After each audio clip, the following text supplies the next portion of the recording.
1996 оны 11 сарын 29 хойд Солонгос 14-р хориглагаар өдрийн 2 цаг 47 минут хоригдлуудын дунд зогсож байгаа 14 настай хүү түүний нэрийг бол Шин Дон Хёк гэдэг насандаа баймааргүй жижигхэн биетэй хоол тэжээлийн дутагдaltaй бараг хувцас гэхэд хэцүүхэн навсгаар өөдөс холбоод ойцсон юм шиг хувцас өмссөн. Түүний урд бол нэг модон шон, ээжийг нь бол тэнд нь уйцсан, хажууд нь бас нэг модон шон, тэрэнд нь ахыг нь уйчихсан байсан. Харуулууд бинтово шалгаж, сумаа цэнэглэж, бүх лагерийн хоригдлуудыг энэ үзэгдлийг үүсхийг албадсан байсан. Мянган хоригдлууд игнээд зогссон байдалтай. Урд игнэнд бол хүүхдүүд ард нь насанд хүрэхчэд Шин бол энэ үеэр уйлахгүй, биеийн жижирсэн ч зөөлгүй харцаач буруулаагүй. Яг ийм байдалтайгаар ээжийнхээ болон ахыхаа ухлыг хараа зогсож исэн. Түүний хувьд юу ч мэдрээгүй, гуниг байхгүй, гимшсэн зүйлгүй, хайр гэх зүйл огт байхгүй. Яагаад гэхээр Шин Дон Хёк хайр гэж юу байдгийг мэддэггүй. Энэ хүн бол хорих лагерт төрсэн, өөр амьдралыг хизээч мэдэрч үзээгүй хүн байгаа. Түүнийг өсгсөн энэ орчин түүнд ганцхан сургамжийг заасан байдаг. Гэр бүл гэх зүйл чамаас орвно, хинт ч битгий идэг,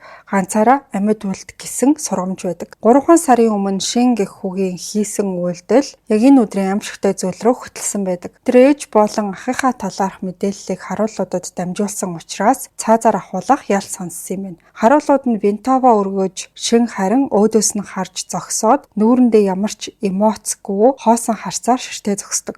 Гэхдээ та бүхэн гайхаж байгаа бах хүүхэд яагаад ээжийнхээ сүүлчийн мөчүүдийг харсан мөртлөө юу ч мэдрэхгүй хов хоосон юм шиг сэтгэл зүрхтэй байж чадчихна гэж. Энэ бүхнийг ойлгохын тулд бид эхлэл рүү буцах хэрэгтэй болно. 1982 оны 11 сарын 19-ний өдөр хойд Солонгосын 14-р хорих лагерт Шин төрсэн байдаг. Энэ хүү гэмт хэрэг үйлдээгүй, эцэг эхэн ч гэмт хэрэг үйлдээгүй. Харин түүний өвөө засгийн газарт таалагдаагүй үг хэлснийхээ төлөө тэднийх гэр бүлээрээ хорих лагерт хоригдсан түүхтэй байна. Тэгээд тэр 14-р хорих лагерт төрсэн байдаг. 155 хавтгай дөрвөлжин км талбайд өргөстэй утаснууд, харуулын цамхаг, нүүрсний уурхай 30 мянган хоригдол гээд магадгүй түүнээс жолон хоригдлууд энэ хорхот амьдарч исэн баг. Шиний эцэг их бие биеэ сонгоогүй, тэд бие биендээ дурлаж хайрлалцаагүй. Харин сайн хоригдол байсныхын төлөө шагнал болгож тэднийг гэрлэхийг зөвшөөрсөн юм байна. Ерөнхийдөө 14-р хорих лагерт гэрлэлт ингэж л явагддаг юм байна. Хин нь хинтээ гэрлэхийг харуулууд шийддэг. Хосууд жилд 5 хон шөнө хамтдаа ундах хэрэгтэй. Энэ нь ирээдүйд төрөх хоригдол болох хүүхдүүд төрүүлэхийн тулд 5 хон шөнийг тэдэнд олгодог. Хойд Солонгосын дүрмд гимбуруутай байдал 3 үеэр нь дамждаг. Өвөө чинь засгийн газрыг шүүмжилсэн бол чи буруутай,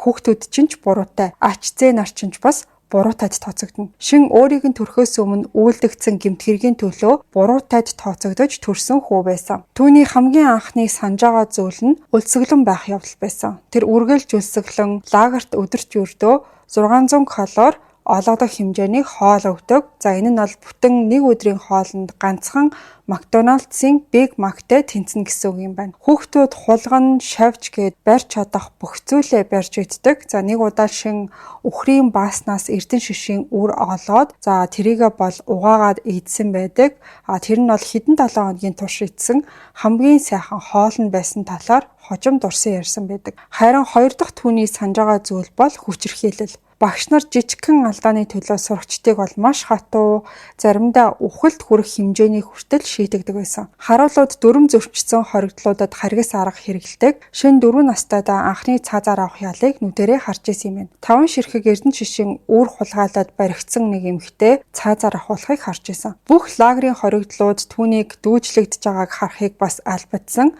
Тэгээд 4 настай Шин яагаад бүгд айсан царайтай байгааг ойлгохгүй байсан. Түүний хувьд л энэ хитрхи хэвийн зүйл болоод хувирчихсан байсан. Ингээд ийм амьдралаар амьдарч исэн хүн байгаа. Түүний мэдих 3 дахь дурсамж нь бол сургууль байсан. Гэхдээ одоо бидний мэддэг сургууль бол огтосоо биш. Математик гэх зүйл байхгүй, түүх байхгүй, уран зохиолч байхгүй.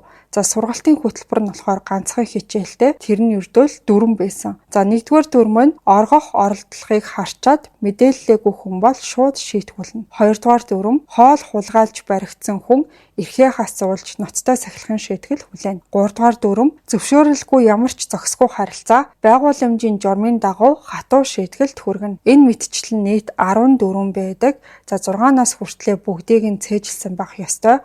Өдөр болгон шалгана. За хэрвээ шалгалтанд унах юм бол шийтгүүлдэг байсан. Шин 8 настайдаа уншиж сурсан. Гэхдээ ном унших биш, тэмдэглэгээ. Цахилгаан хашаан дээр анхааруулах тэмдгүүд жишээ нь өндөр хүчтэй хүрхийн бол өхнө гэсэн тэмдэглэгээ байдаг гэсэн. Шин 11 настайдаа ээжийнхээ талаар нэг хачин зүйлийг бол анзаарч эхэлсэн. За тэр нь бол хоол нуудаг явдал байсан байгаа. Гэхдээ хэмжээний хоол биш, маш бага хэмжээний хоол. Хідэн ширхэг эрдэнэ шишийн өөр төмсний нэг хэсэг хинч харахгүй гэж тэрийгэ боддог. Гэхдээ шин тэрийг нь олоод харсан 14-р хорих лагерт хоол нуух нь бол хулгайд тооцогддог. Хулгай бол цаазаар ахуулах ялтай. Бас хулгайг харсан ямар ч хоригдол тэр даруй мэдээлэх ёстой. Хэрвээ мэдээлэхгүй бол өөрөө өөхөх ялтай. Шин энэ бол миний ээж, би түүнийг хамгаалах ёстой гэж огт бодож байгаагүй. Харин дотроо тэр дүрм зөрчиж гин түүний хийсэн гэмт хэргийн төлөө би шийтгэгдэх магадлалтай гэж боддог байсан. За учир нь гэх юм бол лагер түүнд маш чухал нэг зүйлийг бол заасан. Өөрөө амьд үлдэх нь хамгийн чухал зүйл гэр бүл бол сул тал, гэр бүл чамайг үхэлд хүргэнэ гэсэн ийм аимшигтай дүрм байсан. Нэг шөнө шин сэрээд ээж болон ах хоёр нь хоорондоо шивнэлдэж ярьж байгааг сонссон баг. За тэгээд тэр болохоор унтж байгаа юм шиг дүр үзүүлээд юу ярьж байгааг нь сонссон. Тэгсэн чинь нөгөө хоёр нь оргож зүхтаах талаар төлөвлөжсэн гэдгийг нь бол мэдээж авсан байгаа. За мэдээж тэр үед бол шин маш их сандраад зүрх нь маш хүчтэй зөглөөд гэхдээ ер нь бол тэдний төлөө айсандаа биш өөрийнхөө төлөө маш их айсан байгаа. Хэрвээ энэ хоёр хүн оргоод тэгээ оргоно гэдэг талаар намайг мэдчихсэнийг харуулууд мэдчих юм бол хамгийн хүнд ял шитгэл өөрт нь ноогдно гэдгийг мэдчихсэн баг. За тэгээ нэгдүгээр дүрм дээр заасны дагуу орголтыг харчаад мэдээллээгүй хүнд шууд хатуу ял шийтгэл хүлээн гэсэн тийм дүрм байсан. За ингээд шинт бол 2 сонголт байсан. За нэгдүгээрт нь болохоор дуугүй байх. За энэ нь бол ээжигээ хамгаалаад өөрөө хамгийн хүнд ял шийтгэлтэй нүүр тулах эрсдэлтэй. За хоёрдугаар сонголт нь тэдний талаар мэдээллийг өгөх. Энэ нь бол мэдээж шоронгийн дүрмийг дагаад өөрөө амьд үлдэх ийм сонголт байсан баг. За шин бол эргэлзээгүй маргааш өглөө нь гэхэд харуулдад ээж ах хоёр нь орох гэж гэдэг талаар хэлсэн байгаа. За тэгээ хэлэхдээ зүгээр ч нэг хэлэхгүй маш дэлгэрэнгүй тэрийг нь ярьж өгсөн байгаа. Тэр хоёр хоорондоо юу гэж шивэнж ярьж исэн, бас хоол нууцаар хулгайлаад авцсан байсан гэд бүх зүйлийг ярьсан. За тэгээд харуул болохоор шингийн толгойг нь нэлээд маш сайн чи зөв зүйл хийлээ гэж хэлсэн. За шин бол энэнд нь итгээд өөрийг нь зөв зүйл хийлээ гэж хэлсэнд нь баярлаад түүний хувьд бол ингээд гэр бүлээсээ горвно гэдэг нь зөв зөвөл энэ нь л цорын ганц амьд үлдэх арга гэж боддог байсан. Тэгээ тэр өдрийн үдээс хойш гэхэд харуулууд ээж ах хоёрыг нь баривчилсан. Тэгээд чирээд аваа явсан. Тэрийг нь шин харж зогсоод дотроо бол сэтгэл зүрхэндээ юу ч мэдрээгүй. За тэгээ байж итл дараа нь нэг санаанд оромгүй зүйл болсон. Харуулууд шинг ч гэсэн барьж аваад тэр бол мэдээж маш их гайхаад юу болов ингээд яав юу уг нь бол ингээд оролтын талаар ингээд мэдээлсэн хүн би өөрөө амьд үлдэх ёстой гэж бодож исэн. Тэр бол ингээд дөрмийг хичээнгүүлэн дагсан. Тэгээ яагаад баривчилж байгаа юм бэ гэсэн чинь түүнийг орхож исэн хоёр хүний хамсаатан за тэгээ дээрэс нь нэмээд зөв зүйл хийсэн ч гэсэн чамаа хинч хамгаалахгүй гэсэн ийм харгас хатуу сургамжийг эндээс олж мэддэг байгаа. За тэгээ түүнийг хорих лагерийн газар доор байдаг тийм камер руу аваач хийсэн. За тэрийгээ болохоор шийтгэлийн камер гэж нэрлэдэг байсан юм байна. Тухайн камер нь болохоор бетонон хантай ямар ч цонхгүй тас харанхуй газар байдаг. За тэгээ 7 сарын турш шин бол аимшигтай шийтгэл тэнд амссан. Харуулууд түүнийг оргох талаар мэдчихсэн гэж бодсондоо ерөөсөө биш харин энэ хатуу шийтгэл гэдэг нь өөрөө энэ шоронгийн хамгийн гол дүрм нээсэн байгаа. Тэгээд тэнд бол шин маш хэрцгийгээр шийтгэлүүдийг амссан. Ер нь бол хитрхи аимшигтай байсан болохоор нарийн дүрслэхийн аргагүй тийм хатуу шийтгэл байсан. За тэгээ та бүхэн мэдж байгаа бол ингээд төмрийг улаасгах жагаад морин дээр ч юм уу ингээд зарим төрлийн мал дээр ингээд тэмдэг тавьдаг штэ. Яг тэрэн шиг ингээд төмрийг улаасгах жагаад биеийг нь түлдэх ч юм уу. За мэдээж өвдөлт нь бол үгээр хэлхийн аргагүй. Ухаан алдаж унахаар нь сэрхийг нь хүлээж агаад за тэгээ сэрэнгүүт нь дахиад тэрийг үргэлжлүүлдэг байсан маа. За тэгээд ийм байдалтай 7 сарыг тэр бол үтсэн. За Шин бол 11 настай, шарх сорив нь бол насан туршид нь үлдэхээр тийм болцсон байсан. За нуруу гидсийг нь бүрхсэн маш олон сорвууд ч гэсэн одоо хүртэл байдаг гэсэн бэлээ. Яг үүндээ бол энэ хүү өөрийгөө аврахын тулд ээжийнхээ талаар мэдээлэл өгсөн. Шоронгийн дүрмийг дагаад амьд үлдэхийн төлөө. Гэхдээ эцсийн эцэст түүнийг бол ийм зүйл хүлээж исэн. Үндсэндээ бол 7 сарын харгас шийтгэл түүнийг хүлээж исэн гэсэн үг. Тэгээ ер нь бол ухаан орсон цагаас нь хойш энэ зөв гэж хэлсэн зүйлийг хийснийхээ дараа ийм төрлийн одоо зовлон амсдгийн байна гэдгийг биеэрээ мэдэрсний дараа ямар нэг одоо химж байлаа гэсэн ийм дүрмд итгэсээр байх уу гэвэл бас үгүй. Чи дүрмийг дагснаар бүх зүйл зөв болно гэж итгэсээр байх уу гэвэл мэдээж үгүй. Ингээд энэ бүх тамлал тарчлалын дараа энэ Шин гэх хүний дотор сэтгэл санаанд нь маш том өөрчлөлт орж эхэлдэг. Эргээд хэдүүлээ дугаарын эхлэл хэсэг рүү очие. 1996 оны 11 сарын 29. 7 сарын шийтгэл амссны дараа харуулгад эцэст нь Шинг камераас гаргаж ирсэн. За тэр бараг л алхаж чадахгүй. Би энэ бол шарх сорвоор дүүрэн зарим нь халдар авчихсан байсан.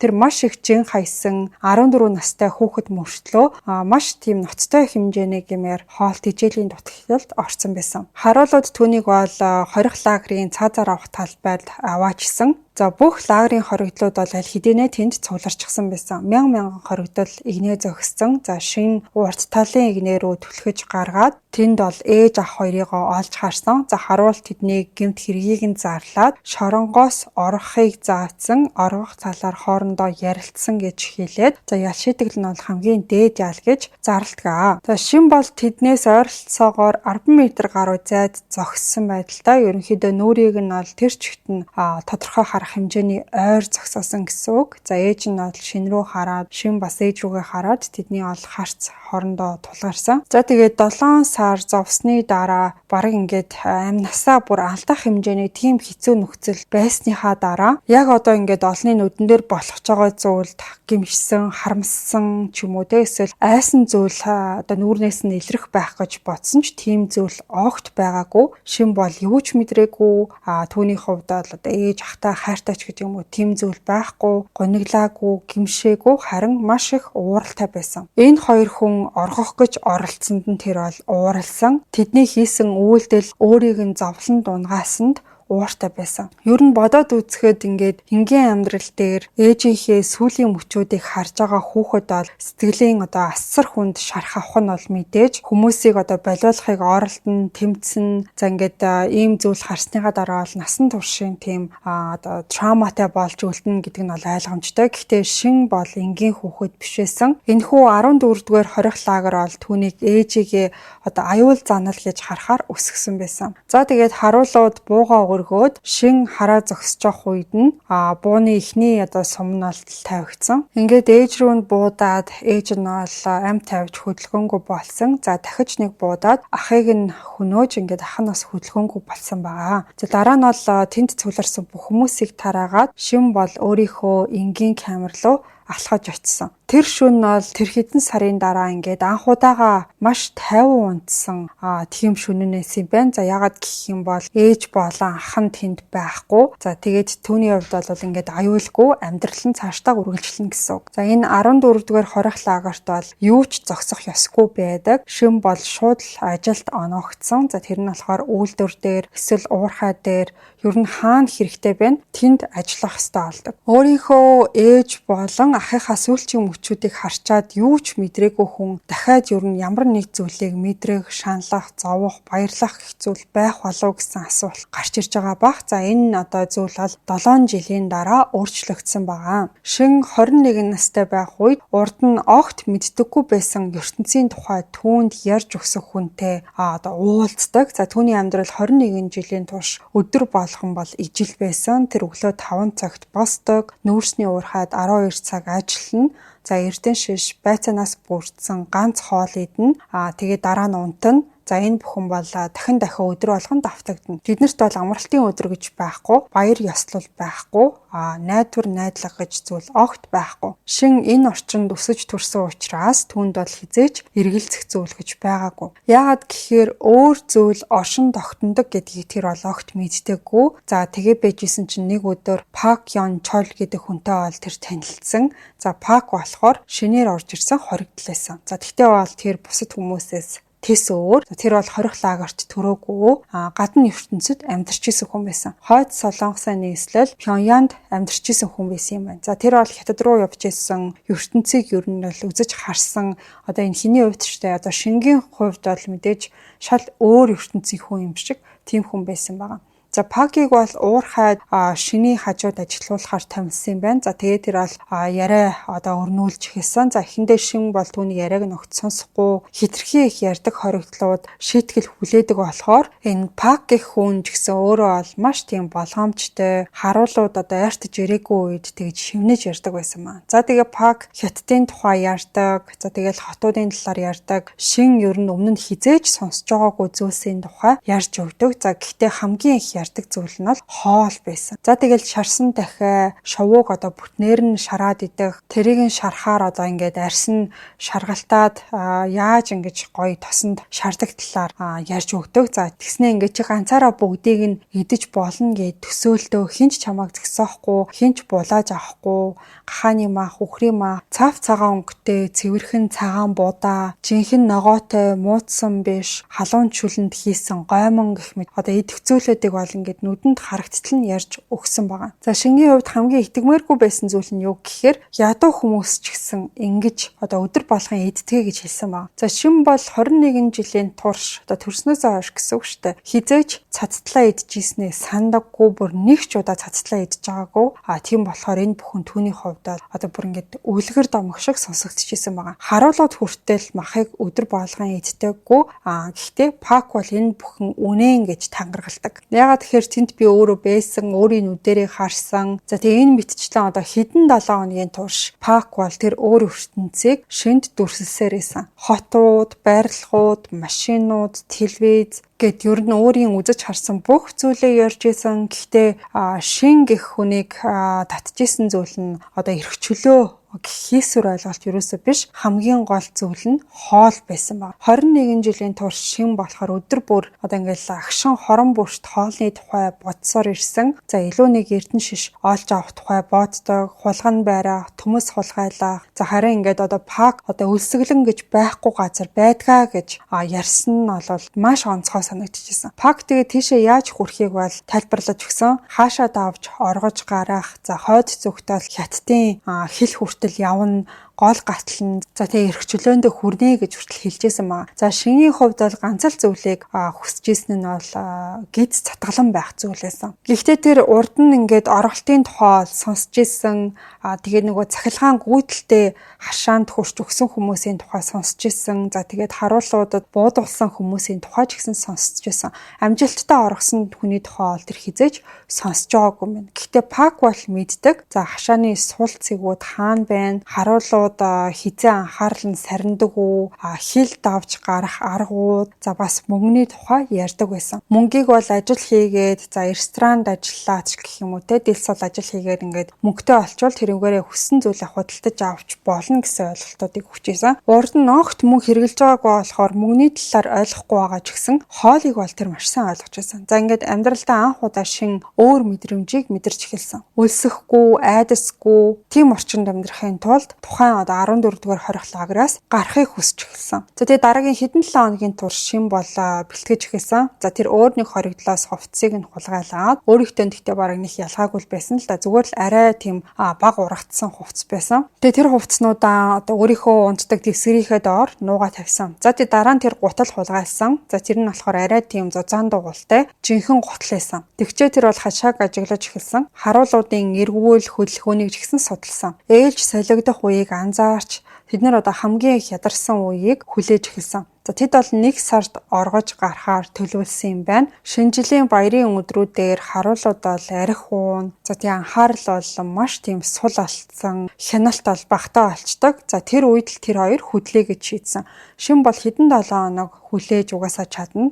Тэр 21 жилийн турш энэ шоронд амьдарсан хүн учраас хэдхэн хоног бол түүний хувьд юу ч биш гэсэн. За 2005 оны 1 сарын 2-ны оройны 11 цаг 47 минут тухайн үед л маш их хэмжээний цас орж исэн байгаа. Шин Пак 2 нүүрсний агуулгын ойролцоо уулцсан. За тэр газар бол харуулуудаас хол өөрсдийнх нь байрладаг байрнаас бас хол байсан. Энэ үеэр шин гар хүлэн салгалсан байдалтай гэхдээ хүүтэн болохоор биш айснасаа болоод. Ингээд бас л нэг өөр мэдрэмж авсан нь догтлол байсан. Пак бол түүний урд нь алхаад явж исэн. За тэд бол сүүдэр дагаж яваад туссан байгаа гэрлүүдээс зайлс хийгээд явж исэн. Хэдхэн секунд тутамд тэд бол зогсоод хэн нэгэн байна уу гэж сонсож ямар нэг хүн араас нь давж байгаа эсхийг шалгадаг. За тэгж явж байгаад хашаа олвол баг багаар ойртож эхэлсэн. Ойролцоогоор 3 метрийн зайтай явж очиход бол шин чихэндээ нэг зүйлийг олж сонссон. За тэр нь бол юм намуухан дүнгнэх металл дундуур гүйж байгаа цахилгааны чимээ байсан. Энэ нь болохоор хүнийг тэр дор нь алах хэмжээний хүчтэй байсан. Хэрвээ магадгүй азтай байх юм бол давж гарах хэсэг олно гэж утсан. Урд нь дандаа ухаж өргөдөжсэн түүхийг мэддэг болохоор тэр хоёрт бол өөр сонголт угаасаа байгаагүй. Байран лугаа буцах уу эсвэл уурхад насан туршдаа ажиллаад өөх үү гэсэн сонголттой байсан болохоор тэр хоёр бол цааш үргэлжлүүлж явж эхэлсэн. За тэр бол хашаа руу болгоомжтой төхөөд гараа сунгасан. За нэг хурууга хүргэсэн. Юу ч болоогүй. Цахилгаан амтарт зохиулаагүй, оч үсрээгүй. За тэгэхээр нь мэдээж баярлсан. За тэгээ хашааг 2 гараараа байраад авирч эхэлсэн. За тэрийг нь бол шин хараа зогсож исэн. Авираад ерөнхийдөө BH3-ны 2-ыг нь хашаанд хүргээд яг давх гад оролдож үеэр нь нөгөө төмөр хашааныхын цахилгаан нь идэвхжиж эхэлсэн. За тэгээд гэрэл анивчаад таснаас хийсэн чимээ гараад Пак орилж эхэлсэн. Тэгээд биеийн татганаад хашаа нь үнэхээр цахилгаан гүйдэлтэй гэдгийг нь мэдэж авсан байгаа. Энэ үеэр шин сандарсан ч гэсэн өөр нь 2 сонголт байгаа гэдгийг шууд ойлгосон. За нэгдүгээрт бол Пакийг аврахыг оролдох. За тэгээ оролдоно гэдэг маань мэдээж хашаанаас түүнийг салгаж аваад буулгах. За хоёрт нь болохоор Пакийн биеийг бамбаа болгож ашиглах тийм сонголт байсан. За шин бол удаанч бодож зогсоогүй тухайн хашааны цахилгаан Пакаар дамжиж урсах мөчөд бол өөрөө шууд давж гарахаар шийдсэн. За тэгээд авираад цаана нь гарах хоорондоо бол цахилгаанд цохиулаад хөл нь бас гарна гэмтсэн. Гэхдээ амьд үлдгүүц хэмжээний тийм гэмтэлтэй байсан баг. Ингээд эцэст нь шин бол ганцаархнаа хашааны нөгөө талд гарч чадсан. Гарсныхаа дараа эргээд харахад бол Пакийн бие нь унжаага харагдсан. За тэгээ шин бол ахиж эргэж харагдaltaгүй. Ямар ч гашуудсан шинжгүй. Түүнд эрх чөлөөний тухай ярьж өгсөн тэр хүний тухай бодлого тэр чигээрээ гүйсэн. Тэр өөрийн эрх чөлөөнийхөө төлөө гүйсээрээсэн. Гэхдээ энэ нь мэдээж маш аюултай. Ер нь бол хашааны цаанд гарлаа гэд хойд солонгосоос оргосон гэсэн үг огт биш. За шин бол ой дундуур хідэн цагийн турш гүйсэн байгаа. Ямар нэг төлөвлөгөө байхгүй, ямар нэг чиглэл байхгүй, яг ямар нэртэй газар очино гэсэн зорилго бол түүнд огт байгаагүй. Зүгээр л энэ лагераас холдох явдал нь түүний гол зорилго байсан. За тэгээ хүлэн гэмтсэн өвдөгнөөсөө шагаах хүртлээ нэлээд эйгүү гэмтэл авцсан талаар сүүлд бас зургаар харуулсан байт юм билээ. Энэ нь болохоор тэр төмөр цахилгаан гүйдлээс үүссэн нэлээд хүнд гэмтлээсэн. Гар нь болохоор хашааны төмөрөнд зүсэгдсэн. Гэхдээ тэр бол гүйсээрээсэн. Хэрвээ тэр зогсох юм бол өхнө гэдгээ ч мэдчихсэн. Шин амьдралынхаа турш 14-р хорих лагерт амьдарсан. Тэр хизээч хот харж байгаагүй, мөнгө хэрэглэж үзээгүй, зөвшөөрөлгүйгээр танихгүй хүнтэй ярьж үзээгүй. Ердийн хойд солонгосчууд яаж амьдардгийг ч хараагүй. За тэгээд үүр цайсан шин болохоор нэг тусганы ойролцоо явж очсон. Тэгээд тэр оргосноос хойш анх удаа бодит байдлыг олж харсан. Түүний хувьд шууд яваад очих нь аюултай санагдчихсэн учраас тэр хэцүү хугацаанд бол ингээд ажиглахаар шийдсэн байгаа. Яагаад гэхээр шин яг л оргосон хоригдол шиг угаасаа харагдаж байгаа. Үсийг нь тэр чигт нь хусцсан, торонхай, за тэгээд ясаарс болсон биетэй. Хөлн дээр нь бас ингээд түлэгдсэн, сорвин ил харагдаж байгаа. Хувцсан дээр нь ч гэсэн цустай. Тийм болохоор тэр нуугдаад дараа нь яг талаараа бодох хэрэгтэй гэж бодсон. Ийм байдалтайгаар шин бол тосгонлоо болгоомжтойгоор дүгсэн. Тэр бол модон дунд хэсэг байгаад ажиглаад түүний арсан зүйлүүд нь шингийн хувьд огт тийм танил биш. За байшингууд, за тэгээл чөлөөтэй алхаж байгаа хүмүүс тэд нар огт игнэж жагссан зүйлгүй. Яг нэг игнэнд алхсан ч юм байхгүй. Нэг эмэгтэй хувцаа аваад гадна дэлгэж хатааж байгаа. За нэг эрэгтэй хүн ус цөөгөө явж байгаа. Хөөхтүүд цасан дээр тоглож байгаа. Хин ч ингээд шийтгэл амсж байгаа зүйлийг тэр бол олж хараагүй. Тэгээ ямар ч харуулын хяналт энэ төр байхгүй, хэн ч өлсөөгүй. Энэ бол жирийн амьдрал юм байна гэдгийг тэр нүдэрээ харсан. Тэгээ ийм зүйл анхудаа харж байгаа хүний хувьд бол 1 цаг ажиглана, 2 цаг ажиглана, энэ бүхнийг ойлгохыг хичээн. Хүмүүс яаж хөдөлдгийг, яаж амьдрдгийг, яаж аашлдгийг, одоо хэвийн зүйл гэж юу болохыг ойлгохын тулд магадгүй энэ түүний хувьд сонирхолтой, сонирн байсан бах. За тэгэж байжгаад нэг байшингийн ард нэг амбар байгааг бол шин олж харсан. За тухайн амбар нь одоо маш тийм хуучирсан, салхи бороонд илэгдсэн, хаалга нь одоо жоохон онгорхой.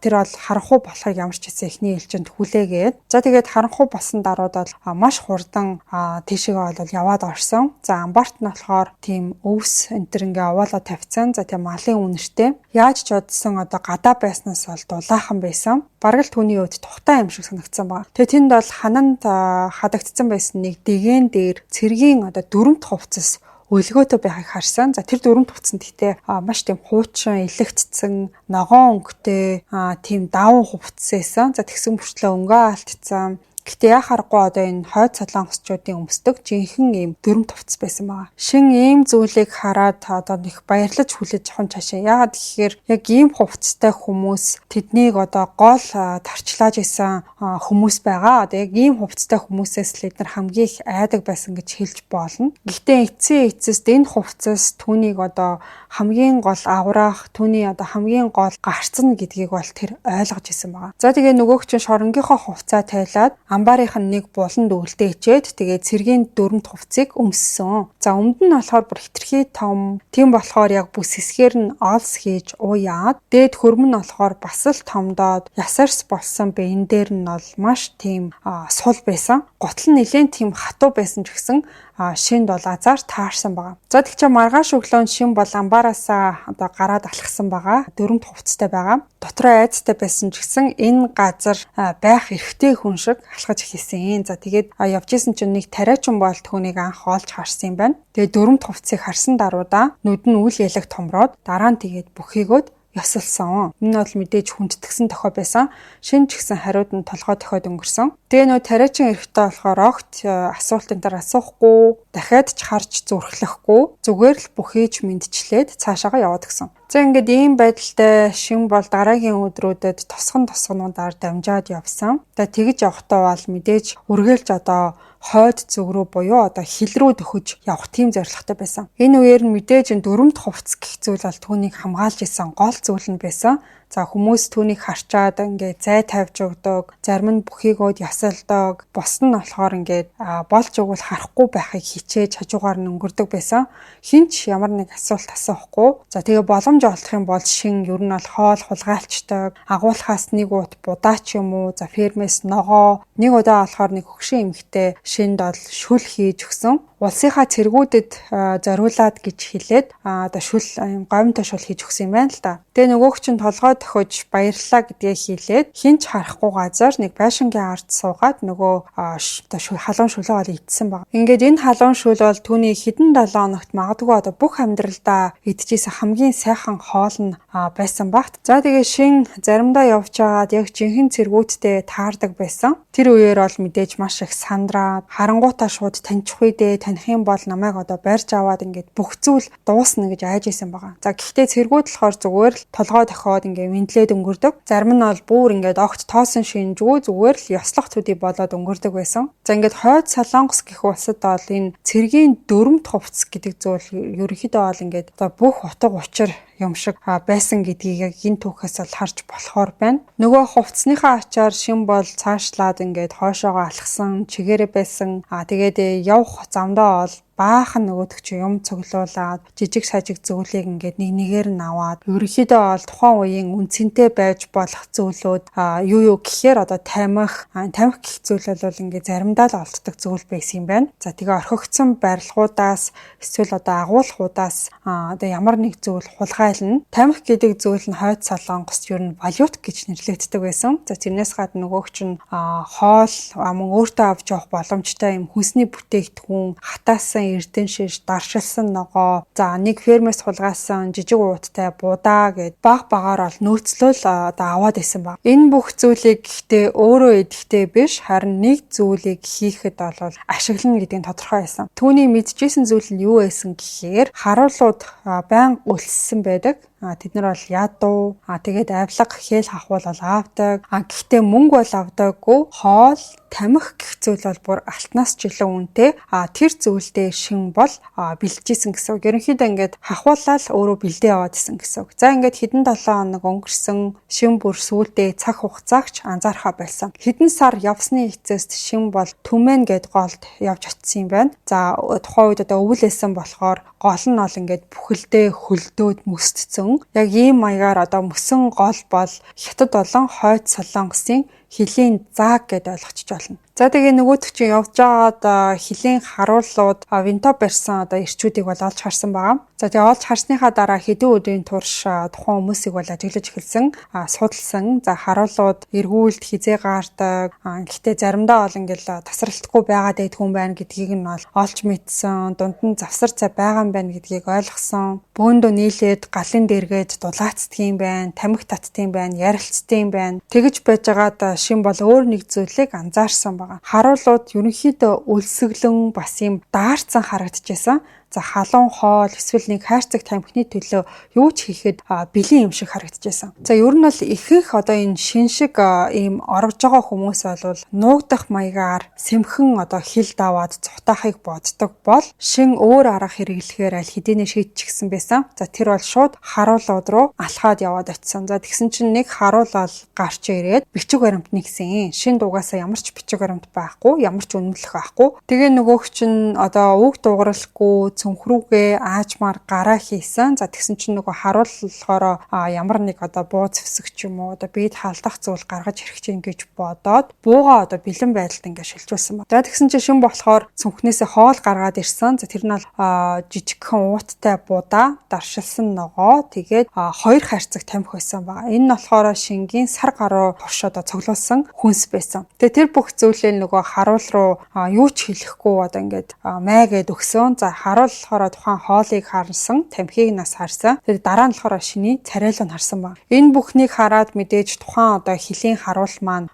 ямар нэг зүйл буруу байгаа гэдгийг бол угаасаа мэдэрсэн. Нэгт бол түүний одоо дүрмд хувцсан огт таараагүй, өөрөөс нь хитрхий томдсон, айгүй их юм илэгдэлтэй. Тэгээд тухайн одоо цэрэг нь болохоор айгүй тийм туранхай, сандарсан байдалтай, гар нь ингээд салгалтсан. Яг үннээсээ энэ хүн бол цэрэг биш. Магадгүй одоо цэрэгийн хорхоос оргсон ч юм уу, эсвэл өөр ямар нэг хорхоос оргсон хоригдол бүр түүнээс ч аюултай нэгэн байж магадгүй гэж бодсон. За гэхдээ харуул бол угаасаа өлссөн байсан. Тэр ганцаараа биш, гэр бүлэн ч гэсэн өлсгөлэн тэг хэдэн сарын турш ингээл тамхи татаагүй. Тэгээ тэр тамхи хоол санал болгож байгаа хүн нь хэн ч байсан хамаагүй. Харуулд бол хэдэн 7 хоног хараагүй тийм их хоолыг санал болгосон. За тэгээ харуул бол дотроо боодно. За энэ олгоныг мэдээлэх юм бол би юу ч олж долоохгүй. Дарга нар ингээд гавьяа шагналыг нь авчирна. Харин энэ өгж байгаа хүнс тамхиг нь авчих юм бол өнөөдөр орой би хоол идэнэ. Хүүхдүүд маань ч гэсэн хоолтой. За би бас тамхитай болно.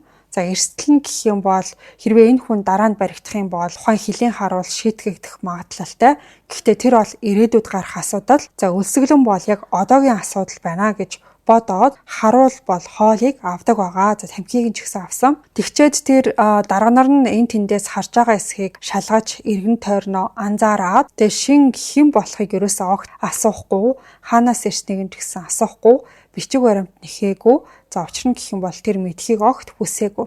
За тэгчээ дараа нь болохоор хилийн харуул голын зөв рүү заагаад тэгээ нэг удаа толгоогоо төгсөн. Шин болохоор тухайн голын мөсөн дээгүүр зүгээр л алхаад яваад өгсөн. Тухайн харуул бол явж явах үед нь араас нь буудах боломжтой. Гэхдээ тэгээгүй. Учир нь бол хойд солонгост хүн болгон өлсгөлэн, хүн бүр цөхөрсөн байдалтай байсан гэдгийг энэ түүхээс харж болохоор байдаг. Энэ улсад заримдаа амьд үлдэх гэдэг нь харсан ч хараагүй юм шиг өнгөрөөхийг хэлдэг. За шин бол хятадын таал хүрсэн байгаа. Арай холдох үеэрээ эргээд харахад харуул байсан байранда тамхиа татсаар харсаар хоцордгоо. За ингээд эцэст нь шин хойд Солонгосоос оргож чадсан байдаг. Ингээд ийм нэг итгэхэд хэцүүхэн түүх байна. Шин Дон Хюк гээд энэ хүний эрхийн активист болоод одоо Өмнөд Солонгост амьдарч байгаа юм байна. За түүний талаарх 14-р 20 ангиас зугтсан нь хойд Солонгосоос баруун зүгийн эрхчлөөнд хүртэлх нэг хүний гайхалтай түүх гэсэн нэртэй номыг Washington Post сонины сэтгүүлч Blaine Harden бичиж гаргасан байт юм байна. Энэ шин гээд хүний ярьсан түүхийг зарим нь бол худлаа гэж үздэг. 6 нас хүртлээр 14-р 20 ангид байж агаад өөр хорих руу шилжүүлсэн. Харин ээж аавыг нь бүрч илүү чанга дэглэнтэй 20 анги руу шилжүүлж бие биетэйгээ холбогдох боломжгүй болгосон гэсэн түүх бас байт юм байна. За нэг хүний түүх байтугай нэг улсын түүхч ганхах тохиолдол байдаг. Гэхдээ энэ талаар түүний номыг бичсэн сэтгүүлч Blaine Harden хэлэхдээ 14-р 20-оос зугтсан гэх Шин Дон Хюк удаан хугацаанд дахин тамлалд өртөж энэ нь түүний хэн болох ой санамж, сэтгэл хөдлөлөө хянах чадвар, итгэл, хүсэл эрмэлзэл, дэлхий дээрх байр сууриа мэдрэх мэдрэмжинд нөлөөлсөн байхаа гэж үзэж гин гэж мэдээлсэн байт юм байлаа. За түүний хувьд бол 14-р хорихлагаар төрж бас амьдарч ирсэн нь үнэн, хойд Солонгосоос оргож гарч ирч чадсан нь бол үнэн. Гэхдээ өөрийнх нь хэлснээр бол түүхийг тэр чигт нь бүтнээр нь эхэлжээлж би зүрхлээгүй. Ээж ах хоёр маань надаас болж цаазаар ахуулсан талаар эхэндээ би огт яриаггүй. Харин аавын маань талаарх видео цэцэгдэж эхэлсний дараа хойд Солонгос ямар жигшүүртэй улс вэ гэдэгт уур минь хүрч өөрийн өнгөрүүлсэн амьдрал туулсан бүхнээ юу ч нуух ёсгүй гэдгээ ойлгосон гэж ярьсан байсан.